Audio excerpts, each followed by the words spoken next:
Arts Festival.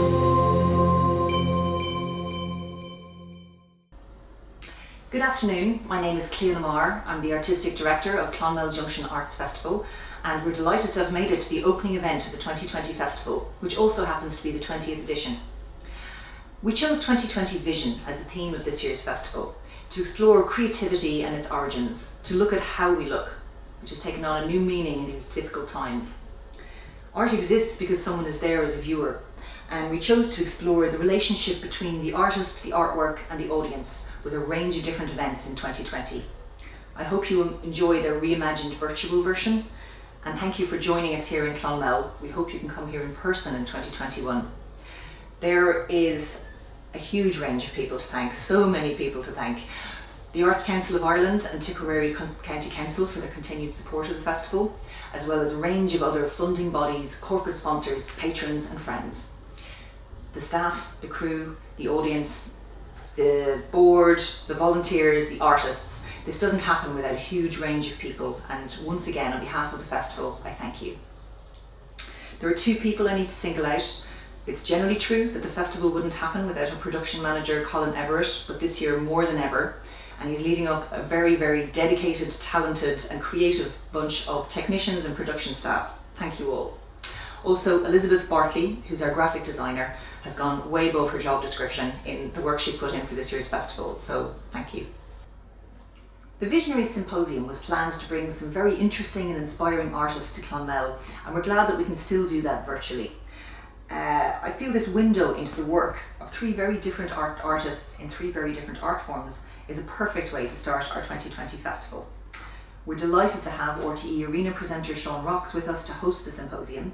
He's the perfect man for the job because he's a great interviewer with a broad and enthusiastic knowledge of a range of art forms, but he's also brought his experience to bear as we've been planning this move to a virtual event. So on behalf of all the team, Seán, thank you very much. Over to you. And welcome to everybody watching us today. What an odd world we live in 2020. All festivals, I think, around the country and around the world, in fact, are adapting and changing to the situations we find ourselves in at the moment, and hence this particular form of symposium that we're having on this Saturday of the Clonmel Junction Festival.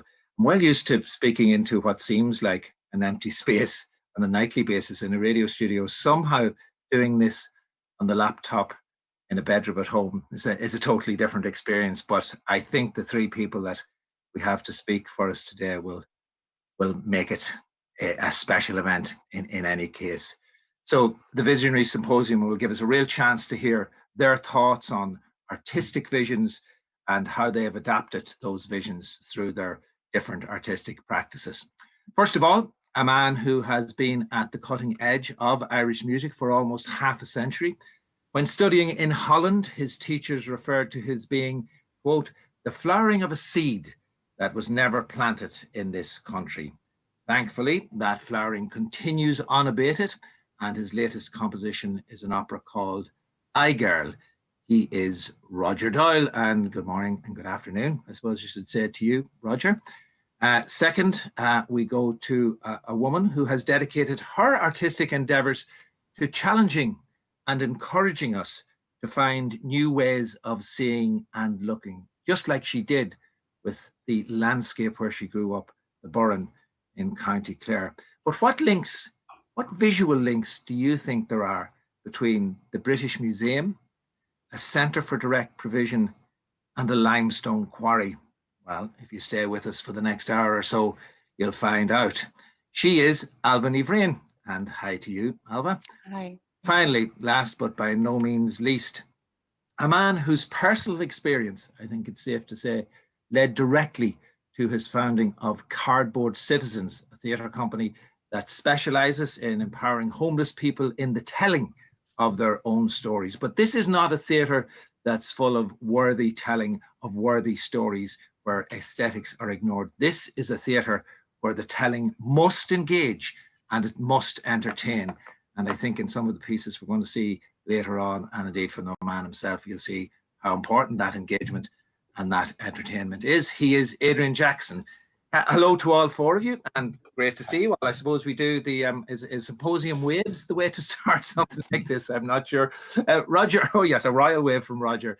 I was thinking, Roger, about the fact that I thought we might go to visionary beginnings, as it were. There are many people in their careers will say, "Oh, I knew from the outset I was going to be the artist. I was going to be the composer. I was going to be the theatre maker," whatever it might have been. In your case, I don't think you had this burning knowledge that you were going to be a composer, but you certainly were composing from a very young age. I began composing when I was 18, but that's probably because I had no other options. I'd been a drummer in various pop groups, and I'd studied classical piano from an early age. But I found myself at the age of 18 sitting around the house with nothing to do and not having qualified for university. And I'd stopped all studies, but I gradually, over several months, since I used to sit down at the piano every day, composed a four-page piano piece. Now, I'd never planned on being a composer. It was just that I was at a loose end, and I was really worried about what am I going to do with my life. And I showed this four-page piano piece to my former piano teacher, and she showed it to the professor of composition at the Royal Irish Academy of Music, and he took me on. And very slowly, very gradually, I had to have something done for every Monday afternoon from then on for the next 3 years. I had to have something to show my teacher for every Monday. So I never planned it. Necessity was the mother of my invention. Wow. I mean, and it's amazing that here you are, nearly 5 decades on. Is there still that sense of necessity is the mother of invention when you sit in front of the noiseless keyboard every morning? Necessity, yes, it's a different kind of necessity. It's not a career necessity. It's a musical necessity. I really do feel it, the need to compose, and I do a lot of it. I do it every day. It makes me very happy, and it's a drug. And if I stop, I get restless. So it has become, it became this huge thing, which I never knew was there. It was like a little drop at the beginning when I was 18, little drops falling out of the lake or something. The drops became a lake, and then the drops became a torrent, and I never predicted that. It just happened, and I'm so happy that that's the way it happened. Nice to have a job that you like getting up to, go and do it. Ailbhe, in your case, you grew up in the Burren in County Clare. If a visual artist was looking for a visual stimulus growing up, all you had to do was open the window, the back door, the front door, the side door. It didn't matter what door or window you opened, you were going to see something incredibly, I don't know if beautiful is necessarily the right word, but certainly something very stimulating. As you looked at that landscape as a child, now, and you can talk about it later on in your practice, and we will speak about that. But as a child, what did you see around you in that landscape? A huge amount of freedom, I think.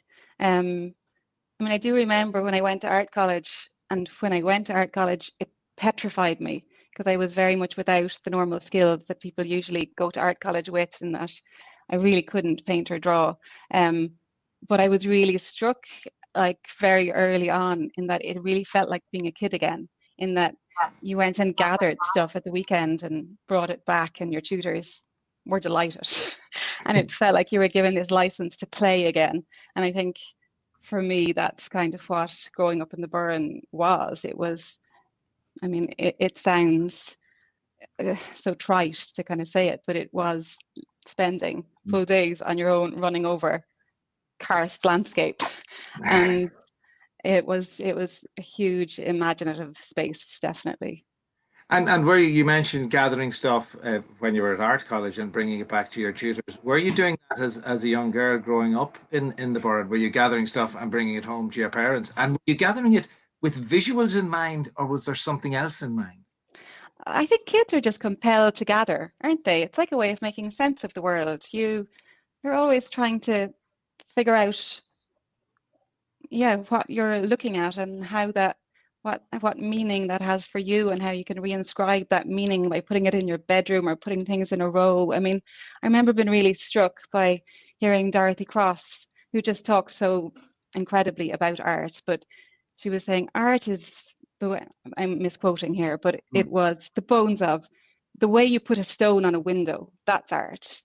And I think, yeah, that relationship to place that's not so boundaried, and that's not so kind of limited by your parents ferrying you around the place. I think that there is huge scope for seeing connections I hope there is in nobody landscape in now. that way. I can imagine there are people listening already who are Googling the Burren. Can I move there? How do I move to the Burren? How do I get that freedom? Not Yeah. but for myself, possibly. Adrian, yours was very much an urban upbringing. Am I right in saying that? And nope, I grew up in a small village outside Oxford. And that was where yeah. now, Ailbhe has described that great freedom. I think perhaps it was a series of difficult events, in fact, in your teenage years, that even though you may not have seen it at that time, were hugely formative in terms of where you went with Cardboard Citizens and the type of theatre that you're making today. I guess so. I mean, I don't want to overwork this stuff, but and it's stuff I've only recently realized. Now, I mean, I grew up in a my father was a distinguished academic, but he was an alcoholic. And when I was 15, my mother died, and I had no inkling she was ill, but nobody told me she could possibly die. And I think then I had to move out of my father's, I had to move out of the family home because it was impossible to live with my father. I lived with a load of other families for several years, the rest of my schooling. And, to be absolutely clear, I was never homeless, I was never poor. But I guess that some of that experience of lostness and displacement, as I say, I've only recently understood this, gave me some empathy with and understanding. I feel quite comfortable with people who've experienced homelessness, and so I suppose that has fed into it. Theatre in general, when did theatre become something in your life? I mean, even as a spectator, never mind a spectator, which is a wonderful word that you're going to explain to us later. But just as a person who went to theatre, somebody who's interested in theatre, was that there from early on? I was there from early on. I was one of these classic great drama teacher I had called Gerald Gould, a German Jewish emigre who grew up in this country as a child, sent here. And I did. I loved theatre for a long time, and I was lucky to go to theatre from quite a young age. And then when I was at university, somebody saw me walking down a corridor and they asked me to be in their play, and I was in their play. And then I realized they didn't really know how to direct people, and I just started having a crack at it, and there you go. What types of plays were you doing at that point? I was already doing plays. I didn't want to do things that other people did. I was already doing weird stuff, really, and it's just things like strange UNESCO plays, and there was a tradition of outdoor productions where the university, and I did weird things like David Rudkin outdoors and A Four-Night Come. I mean, I've never been a particularly mainstream person, it has to be said. Right. Well, we'll come back to the specifics of what you're doing now, because what I want to do with each of you is, in fact, looked at some very recent work, and we get a sense of where you're at in terms of your artistic vision right now. We spoke on the program, on my own program at one stage, Roger, about your opera, I Girl, which has a libretto by Marina Carr. And I quoted a line from Brian Lally's film about your work, The Curious Works of Roger Doyle, a documentary film about you and your work, where you say, I never thought I would compose an opera.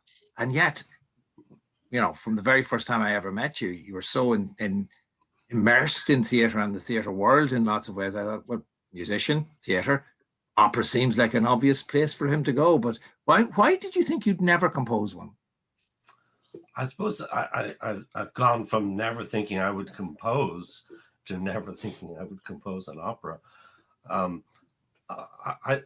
course, I worked in theatre. I even acted for a while, and worked with experimental theatre in the company operating theatre with the actress Ailbhe Ní Bhriain.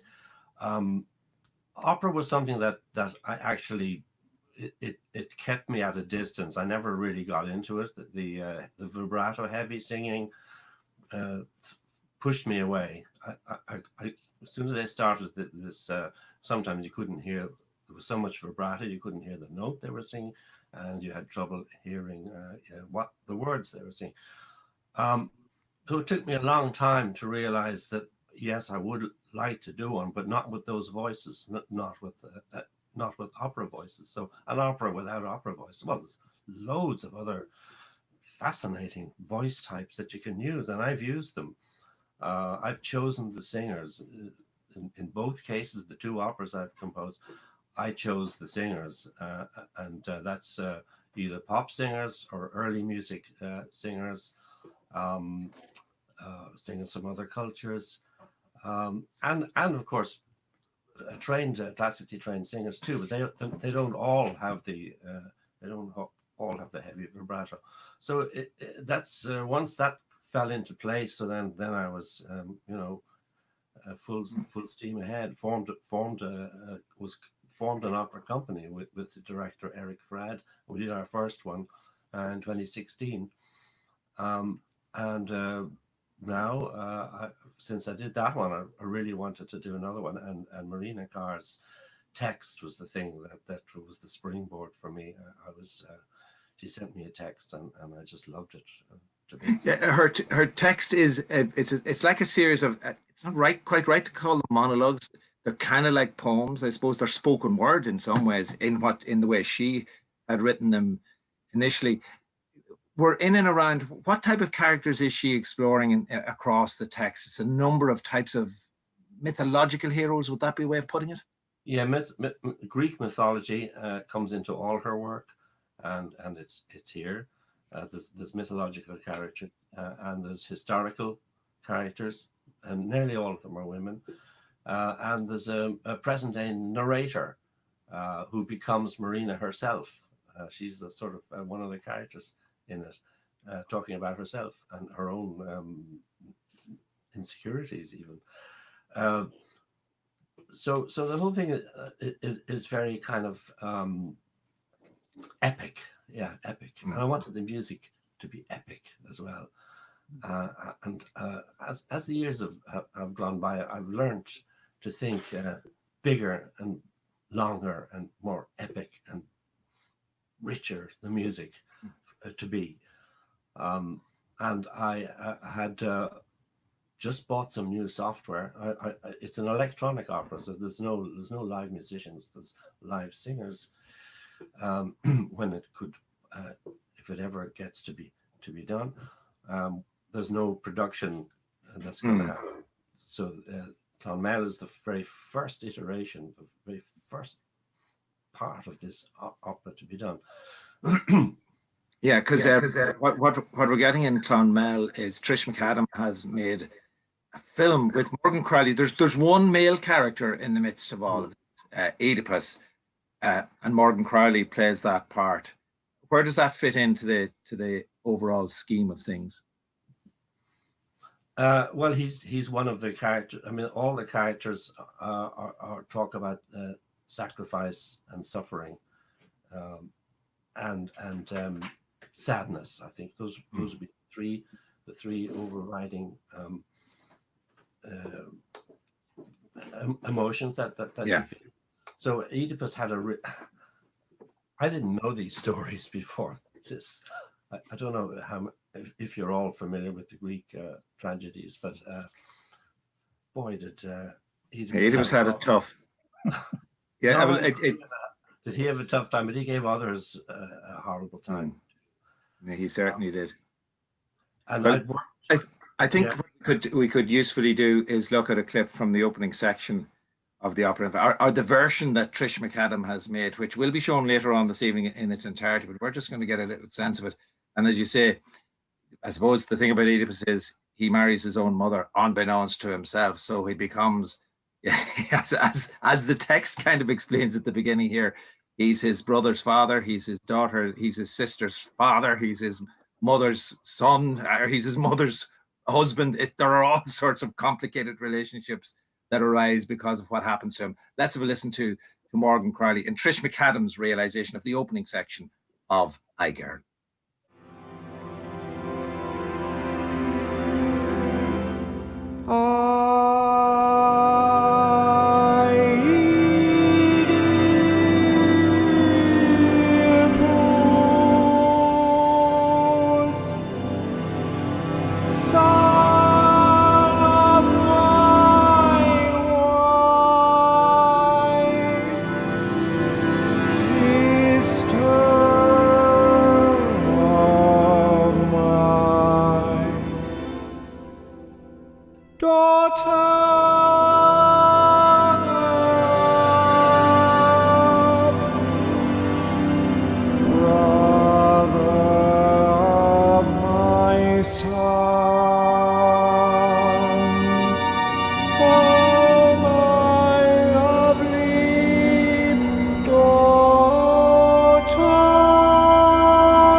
So that's Morgan Crowley there in a scene from the Oedipus section of your opera, Roger, Ailbhe. Now, what Trish McAdam has done there, it struck me looking at it, that in itself, if you were, because they're all almost like single arias, aren't there? It's a single voice each time with that immense music underneath it.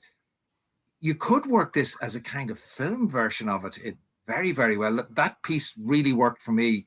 We've only seen a short section of it there, but there's about 8 or 9 minutes, I think, that people will see later this evening. It's a nice thought, because I wasn't. I applied for a full opera production grant and wasn't successful in getting it. And because of Marina's script, I thought I'll do it anyway, grant or no grant. So that's what I've been doing for the last year. But why? Yes, indeed. Why think of it as a staged piece? I've worked with Trish on other pieces, and she does great work. I'm very happy with what she does. She's a reviser like myself. Keep going back, making improvements, finding new ways of looking at things, deepening it, enriching it. She does that. I do that with myself. Why couldn't it be well? Yeah. I mean, why can't it be both? Let's not even limit it to just or other. Yeah, I want the 2 opera. hours, 20 minutes of it, though. That's the thing. Yeah, yeah.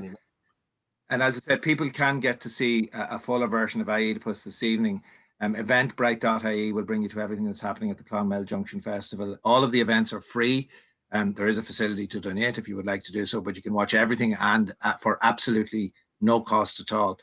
Revising and changing and adapting, that's at the heart of the style of theatre, I think, Adrian, that you make with Cardboard Citizens. In fact, I suppose to explain that, we should explain your connection to the Brazilian theatre maker Augusto Boal and his Theatre of the Oppressed, a type of forum theatre. Maybe you'd explain how it works. Initially, simply, you present a story or a number of stories to an audience. How does it work?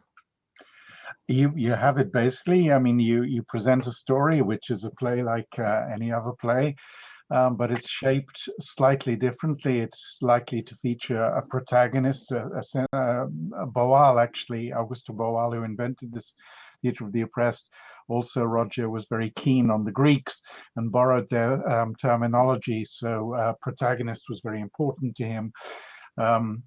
And a protagonist faces a series of challenges in their life in the context of the play. This play is then shown to an audience, likely an audience whose experience might overlap to some extent or other with that of the protagonist. And then the audience is asked, essentially, did it have to be like that? If you were in the shoes of the protagonist, might you have been able to do anything different, which might have got a better result? So it's a form of provocation, if you like, a provocation to action. It's also, I mean, Augusto used the term theatrical debate. It's a conversation about stuff that needs to be talked about, but it's a conversation which then bleeds into action. So the second part of the evening is called the forum, and that is when members of the audience watch certain scenes again. They shout stop when they feel they would do something different. They come on stage, they try their idea. So you then enter a space of improvisation. But I suppose the important thing is that it's not a fantasy. It's not a sort of wish fulfillment game. It's almost the reverse. Every idea that an audience member comes up with is pushed back against and challenged to, as it were, provoke them to have even better ideas. So it's a wonderfully exciting moment, the forum, when the audience kind of takes over. The most recent work, I think, that you've done with Cardboard Citizens is a piece called Bystanders, which tells 5 different stories, all of them true life stories, as it were. How do you go about taking somebody else's story, and quite often tragic story, taking that story and using it then for the debate side of things? I think that's straightforward enough. But I know that you, and indeed Boal, would say this can't just be, let's put up some, difficult material on stage and all the nice liberal people in the audience will nod and say, isn't that terrible? That person needs help. Oh, that's very difficult. We need to change all of that. You are very keen and certain that entertainment and engagement and the things that we might expect when we go to theatre, to have a laugh, to have a cry, but certainly to be engaged, all of those are as important as the political aspect of the work. Yeah, I mean, seriously playful and playfully serious. I mean, the world's difficult enough. When we started, as you know, we were playing a lot in hostels and prisons and stuff like that. Life is bad enough for those guys without inflicting dull theatre on them. Okay, so entertainment was very important from the beginning. I mean, again, there's a sense that theatre in certain sectors of our society is purely instrumental, that it's designed for certain things. Well, I won't have any of that. I mean, I'm glad if it has good outcomes. But the theatre is the theatre, and everybody has a right to decent theatre. Your question was, how do we go about taking real life material? I think the short answer is respectfully, carefully, honoring people's stories. For instance, one of the stories we tell in Bystanders was a story of which a lot of people now know more about. They didn't then. I mean, the overarching theme of Bystanders is the way we are implicated, if you like, in structural violence against those on the margins of our society. So several of the stories are about homeless deaths. Several of them are about violence inflicted either by the state or by individuals on people currently homeless. So one of those stories, the sort of extreme end, maybe I'm pushing my luck here, is the story which touches on Dawn Sturgis, who was the collateral damage of a piece of state violence by the Russian state, which was the Salisbury Skripal fumbled attack. And in her case, it's, we couldn't obviously speak to Dawn. We tried to speak to her boyfriend, Charlie. We couldn't get to him. And actually, all that we say about them is we can know nothing about these people, but we imagine possibly this. What if it was this? What if it was that? So we're very, very careful because it's people's lives. You can't play fast and loose with people's lives. And there was one of the other stories that is within Bystanders as well, is the story of a young man who comes to a police station to get his dog, and really Yeah, I heart. mean, I find these stories kind of come at me. Some of them I know from people I know, and some of them I just sort of pick up in the papers. And there's a terrible story of a man called Pericles Malagadis. There's a Greek gentleman who came here and worked and drove a van around London, and then became homeless, slept in his van, and then became fully homeless. And like a lot of homeless people, he used to kip at Heathrow, which is safe, and you go to the terminal there and you can be indoors and so on. And actually the staff at Heathrow, a number of them are really quite supportive. And he had a dog. He had a dog called Django, who's of course his best friend. Anyway, long story short, he became ill. He had to go to hospital, and he had to leave his dog in the pound. And he went back when he came out of hospital, he went to a police station in Uxbridge to pick up his dog. That's where he left it. And the young constable there, she said, we'll have to wait because we'll have to pick him up from the pound. He lit up a cigarette. She banished him from the station. You can't smoke in here. He sat outside, and she then sat down through a fairly quiet night and watched a video. We know this because of the police inquiry. She watched a video. She didn't look much at the video of the CCTV of him outside. It was deepest winter. Had she looked, she would have seen that he stopped moving. And about 8 hours later, at the end of her shift, she did notice, having watched a video, she went outside and Pericles was dead. So it's a terrible, terrible story. But as I said to you, there are good people in this story too. You know, there's a wonderful, and I've met all these people, a wonderful British Airways cabin staff person. They used to get to know Pericles when he was at Heathrow. And this lady, she actually took his dog Django afterwards. She took Django in. She tried to help him. She took Django in. And the final part of this story, when I was researching this, I went and interviewed Django and her on Pericles' grave, which is in a graveyard just in the flight path of Heathrow. So, and we feature the dog Django at the end of telling that story. Yeah, and as you say, there is quite a, it's poignant, but there's a lovely end feel to that. But what I wanted to get across was, you know, because they are tragic stories, and some of them violent stories, dark stories as well, that are told within that. And I don't know how long it is now since you performed Kate Tempest's play Glasshouse. How recent a work is that? I think that was 2015. 2015, and yeah. What, for the most part, the stories that you tell are the stories quite often of the actors themselves. Names might be changed, details might be changed, but they're real life stories. They're real life stories, Sean, but they're not likely to be the actors themselves. They're likely to be people in our wider community of who people tell you. got to know. We're never going to tell your own story. It's art. There's always going to be a separation that's important to us. And that I suppose that's a very important part of the aesthetic, that it's not just let me stand up and tell my story. It's not confessional. Yeah. Yeah. So in the case of the Kate Tempest play, you went to, but the pieces that you normally perform would be devised based on those real stories. Whereas the Kate Tempest piece was a pre-existing script, or did she write that specifically? No, she wrote that for us, and we started devising originally, but we've worked with writers for some time now, on and off. And usually the writer comes with part of an idea themselves, and then they work with our actors, and stories come out. So with Kate's play, that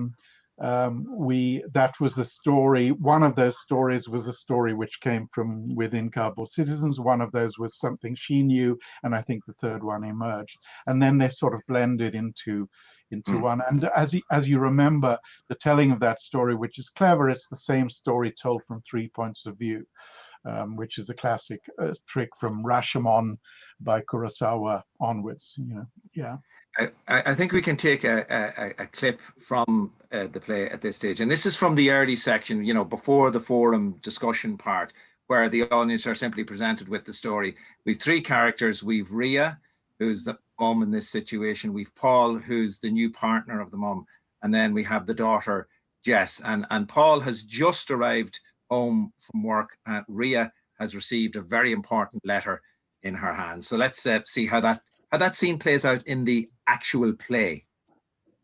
A man works every hour in his day. Every fucking hour he can scrape out of his miserable day.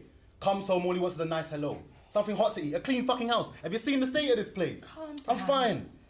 What's this? Nothing. Why didn't you tell me? It's just a stupid thing. Stupid thing? You keep out of this. Don't you think this is the kind of decision we should be making together? We talked about it. And what did we say? We said Everyone needs to pull their weight. I can't support you going to uni on the wages I'm on. Especially as a certain someone thinks it's alright to live here for free. She don't need you to support her. She can get a bursary. I come home, you two are in there plotting away. We weren't The plotting. house is a tip, there's no food, and then I find out you've signed yourself up I didn't to sign fuck off to up. university to play doctors and nurses. Look, I didn't want to tell you because I knew you'd get angry. So you lied. You drive me mad sometimes, you know that. I'll tell you what it is, Look, yeah? I don't want to Don't fight. interrupt me, let me finish. I just let want me fucking finish. Well, go on then. No, there's no point now, is there? Don't speak to her like that. You keep out of this. I'm right here. Talk about this later. Look, it's just an interview. It's no big You deal. shouldn't let him talk to you like that. What? I said she shouldn't let you Go talk. to your room. You can't tell me what to do. You ain't my dad. No, I ain't your dad, thanks God. So we can see there that there's quite a strong argumentative dynamic going on in that household, Adrian. And I don't know which specific point of view we're getting there, but I suppose it's Rhea's story of wanting to get on this nursing course, or this training course for nursing. Are we seeing it from her point of view there? In that telling, yeah, essentially, yes. Yeah. Yeah, so then it swaps around. We see Jess's point of view, we see Paul's point of view.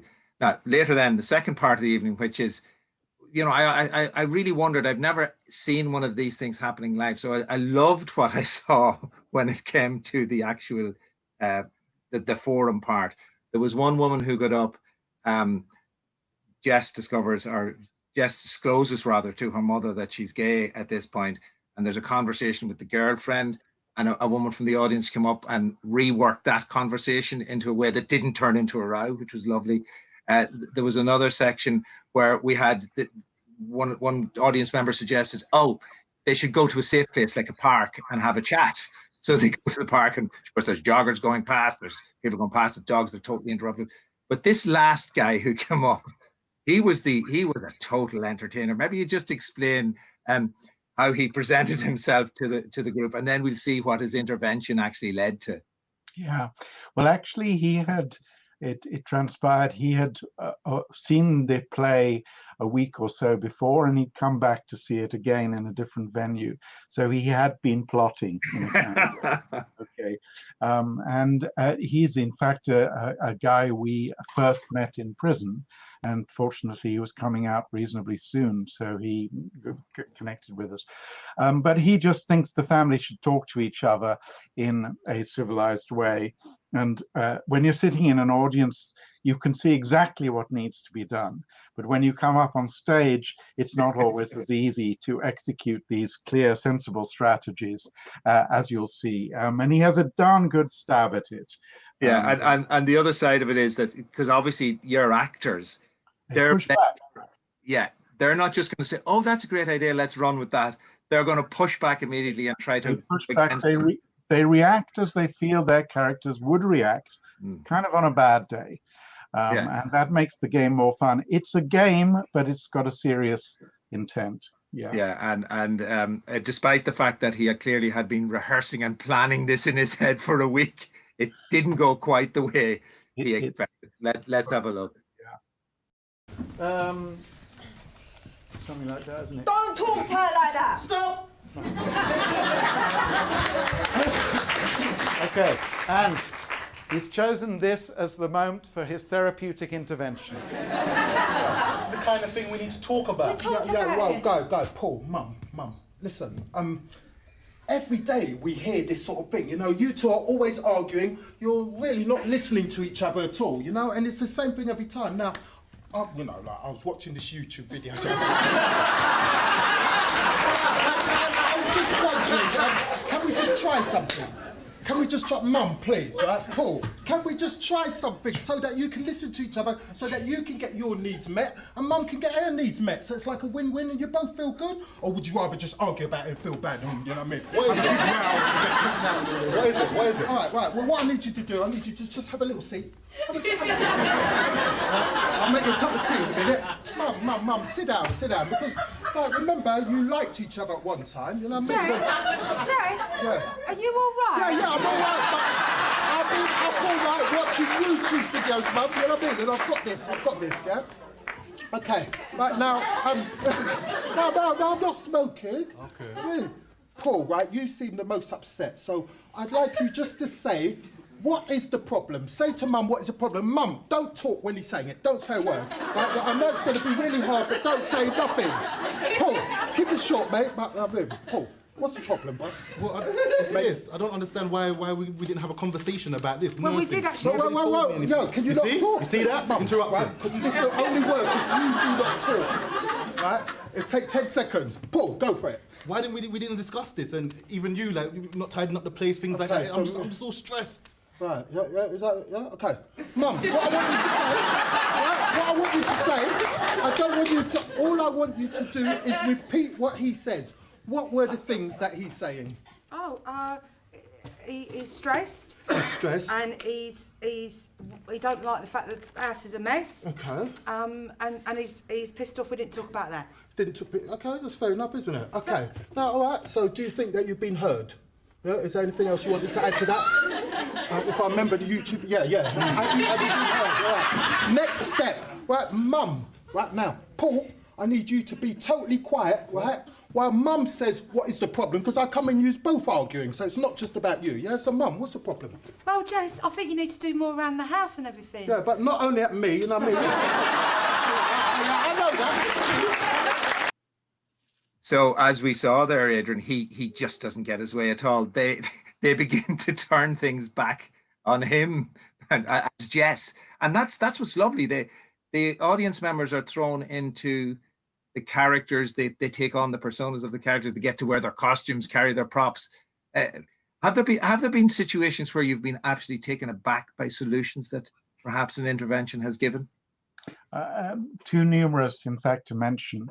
I mean, I think the really pleasurable thing which you've tapped into here is that you don't know what's going to happen. You really don't. I don't want to know. I want gloriously to be surprised. I frequently am at people's ingenuity. And it's a sort of moment of celebration when the audience sees an idea emerge there and then, and they know they're not being sold anything. They know there's no bloody agenda. We're not, we're not going to tell you anything. I have nothing to tell anyone. It's just, let's talk about this stuff and let's use the provocation of theatre to talk about this stuff. So I think sometimes people think, I mean, let's face it, the left is sometimes guilty of a lack of humor. The left is sometimes a little bit, takes itself a little bit too seriously. But I think this is a demonstration of the left's ability to have fun, to take pleasure. Bertolt Brecht used this word Spaß, which means fun. People don't think of Brecht as having much fun. Actually, there's a lot of fun, a lot of gags in Brecht, So that's important to me. Are there gags in musical composition, Roger? Are they hard to nip into a musical composition?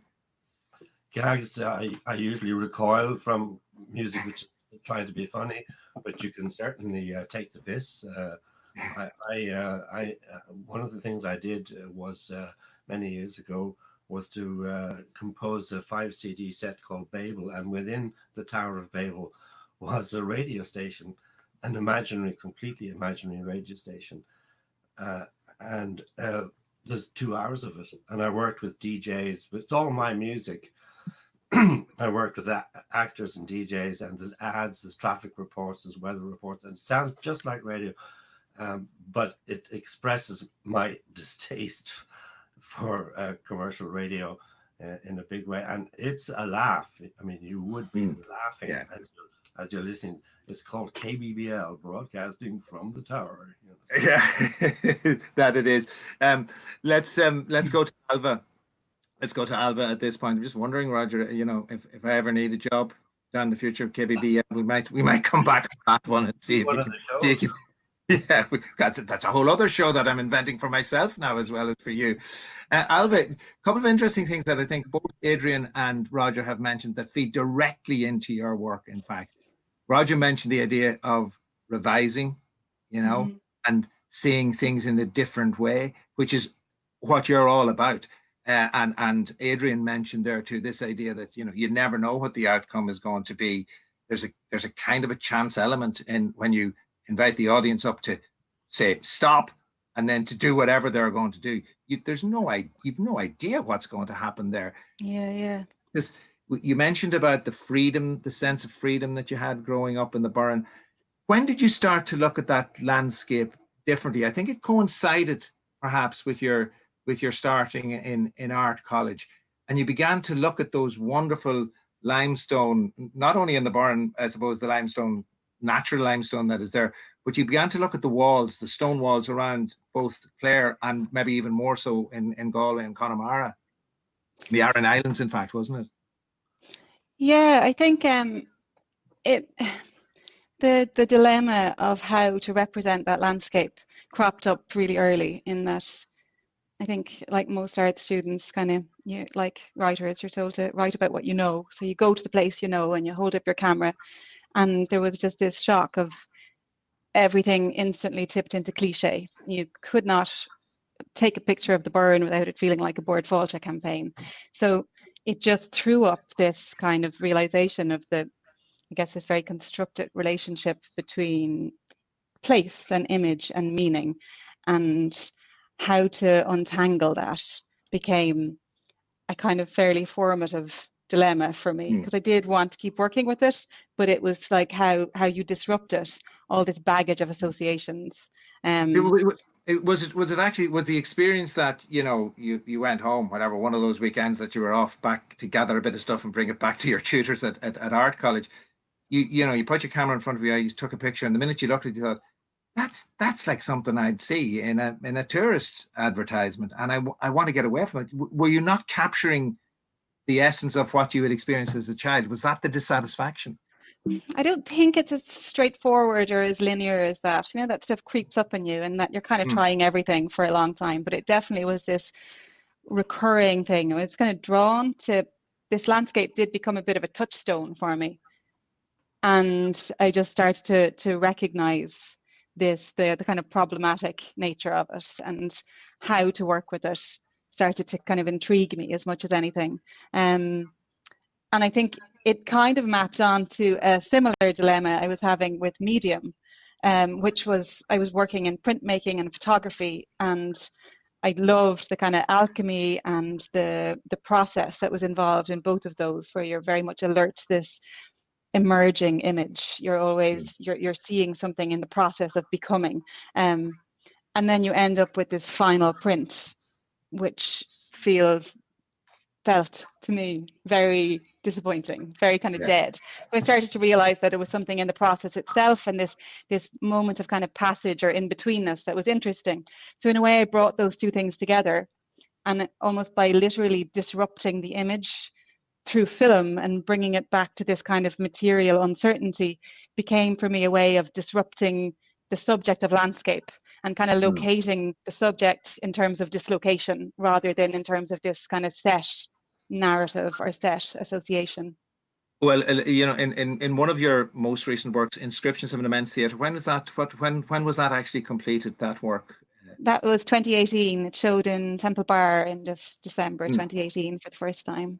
Now, I said in my introduction, how can you get the British Museum, an asylum, a place where people can't think of the correct word now for where asylum seekers might find themselves living, and then it's a limestone. Is it a limestone quarry? It's certainly a quarry that we get at the end.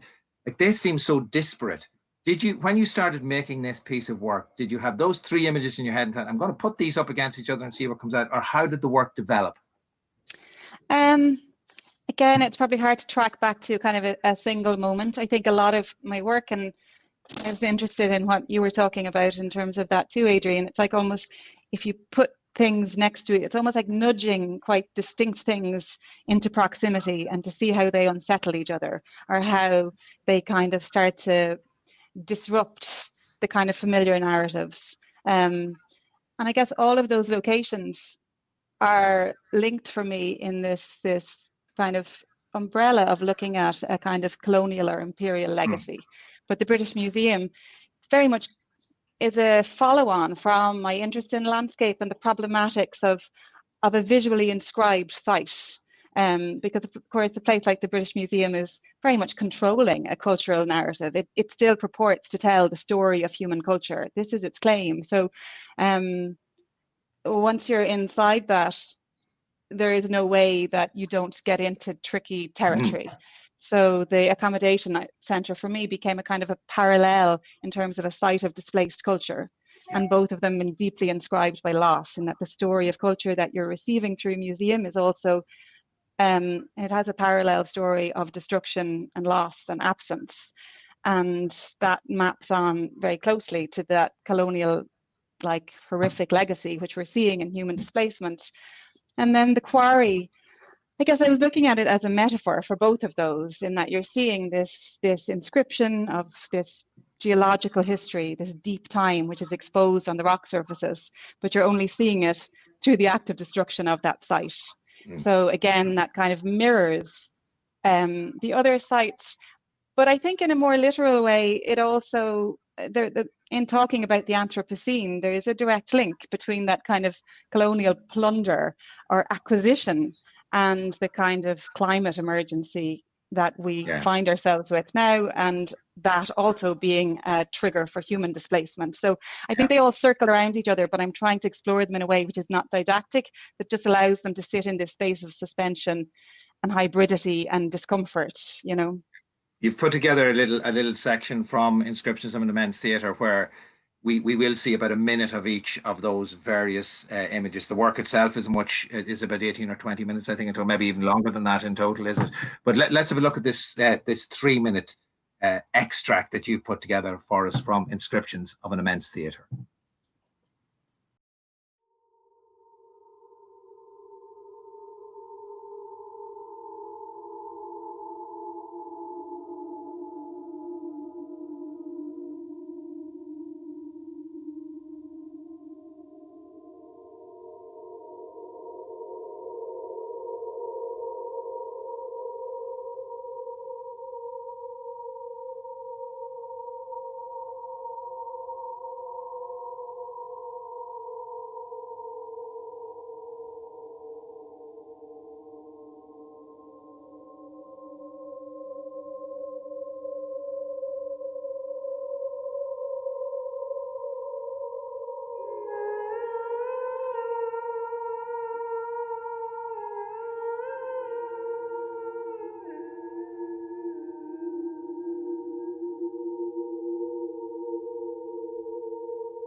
So there we go, Ailbhe. And the final image we saw there was actually it in the exhibition space itself, was it? Yeah, yeah. Whose was the soundtrack that we heard there as well? So there was a composer, Susan Stenger, who I had been in conversation with for probably about 8 years and kind of throwing ideas around. And then this was the first one that kind of really came together. But yeah, it was a really nice process. We worked really closely together on it. And we talked a lot about the idea of lament. And in a way, this work is almost trying to pull you into this, almost like a space of slight grief. And she used phrases from Irish sean-nós singing and translated those into Morse code and then turned that into a score, so that it is really embedded with kind of multiple layers of code. Yeah, in some ways for this final 4 or 5 minutes, I'd almost like not to be here, because I'd love the three of you to have a roaring row now with each other. Because what I see in the three sets of works that we've looked at, in some ways, if we were to talk about the presence of politics or the absence of politics, I would say, Adrian, in some ways, your work couldn't exist, I think. One could argue, without the political element. Adrian, or Ailbhe rather, there is a political element within yours, but if I can cheekily share a quote that you gave to me when we were talking before the event, you said, I don't want it to just be another article in The Guardian. That's not what I'm interested in. So the politics is there, but you're very careful about how you express that politics. And Roger, I think, not that you don't have a political bone in your body, but when it comes to your music, the politics is it totally unimportant?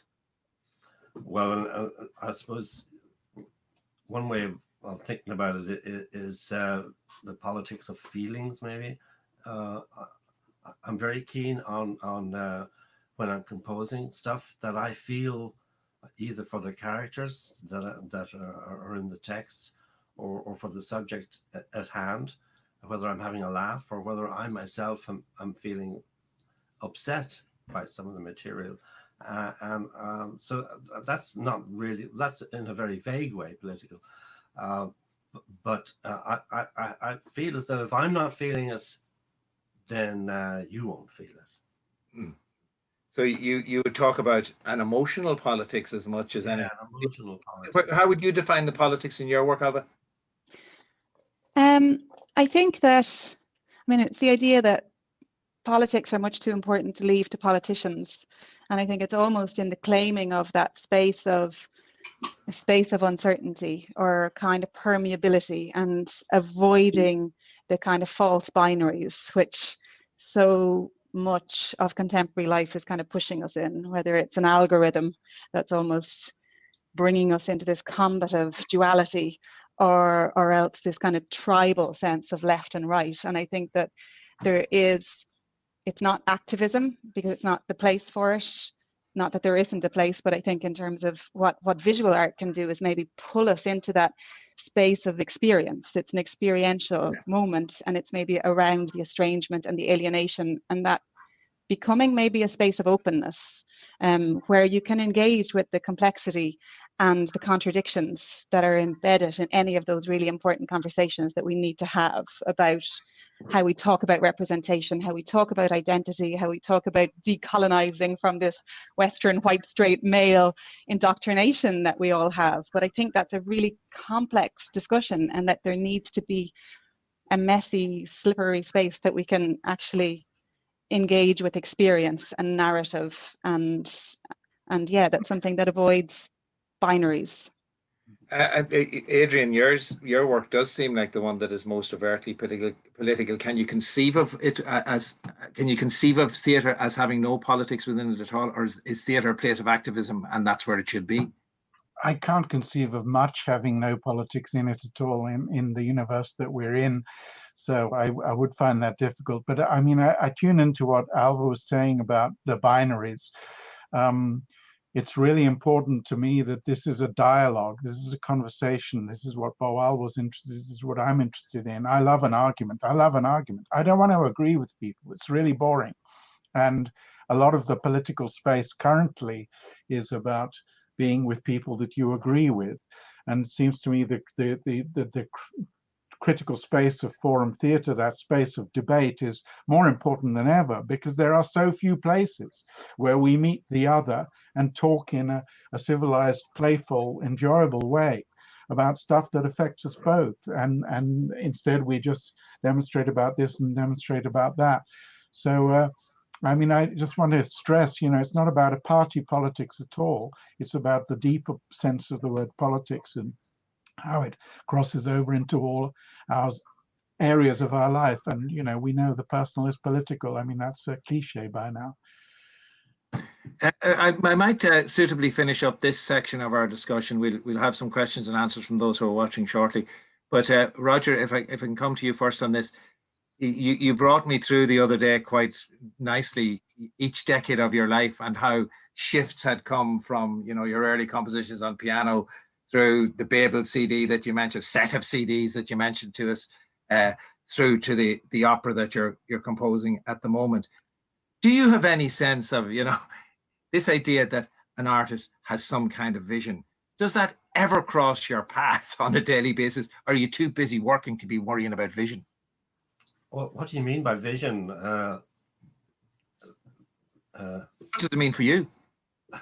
Vision is a visual thing, so I only work in the audio, except when I'm but do you have collaborating, of course. I don't know.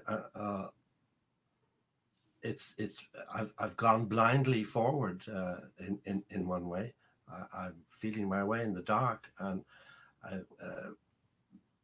I have discovered this torch that I can shine into the darkness. And I have covered so much in those decades, far more than I ever imagined I could or would. And it's been a voyage of fascinating discovery. As much for me. I'm surprised, by what happens. So there's I don't have a sort of internal vision. The music guides me. I'm in the studio. Magic happens around me in the studio. I'm very productive, and magic dust falls as soon as I start composing. You lucky man. So, Ailbhe?